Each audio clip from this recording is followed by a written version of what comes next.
Is the military move by NATO the right signal to send to Russia? Earlier, I spoke with Anton Fedyashin about that. He's a professor of Russian history at American University.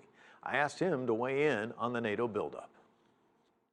Well, I think this is one of those examples of the stick and the carrot being practiced by NATO. And the very tough language didn't surprise me at all. But I actually went to the NATO website, read the opening statement right before the press conference, and very carefully wrapped within the very tough rhetoric, part of which you just quoted from the press conference also, was a very interesting statement. I actually had it printed out. And it went like this: we are concerned about Russia's behavior, but dialogue is even more important when tensions run high, and allies stand ready to hold an ambassadorial meeting of the NATO-Russia Council in the near future. And this is very interesting because this is actually the most important thing, as far as I'm concerned, that came out of today. NATO is ready to revive the dialogue, which was suspended after the events in Ukraine in 2014.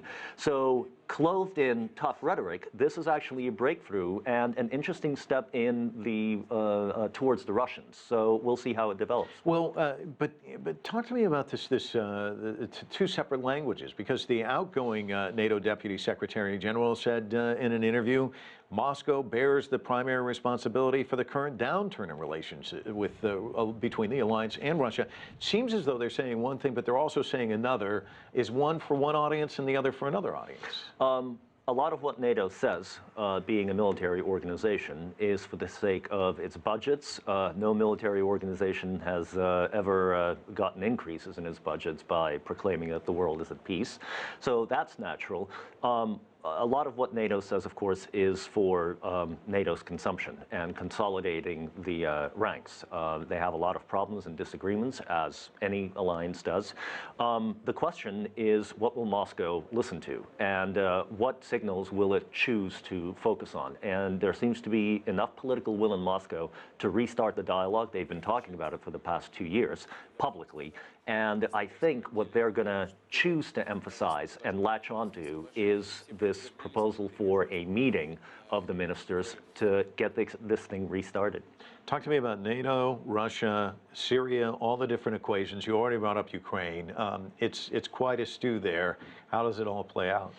Well, Ukraine is going to play out depending on what the Ukrainians and the Russians decide to do in terms of fulfilling the Minsk agreement. And it's the Russians see it as up to the Europeans to put pressure on Kiev to live up to its commitments, so that Moscow will live up to its, and so will the Southeast republics. They're going to expect incremental parallel movement at the same time. On Syria, that's a much more open question, because there are many more directions and facets to that conflict. It seems right now that the Russians are in a very strong position, and NATO really can't do much to direct Russia or to force it to do anything that it doesn't want to do. So that conflict is going to continue playing out as a sort of a form of proxy attrition, which is a tragedy for the Syrian people. But I don't see how NATO threats really are going to force Russia to do one thing or another that it doesn't want to do at this point. Anton Fedyashin joining us earlier.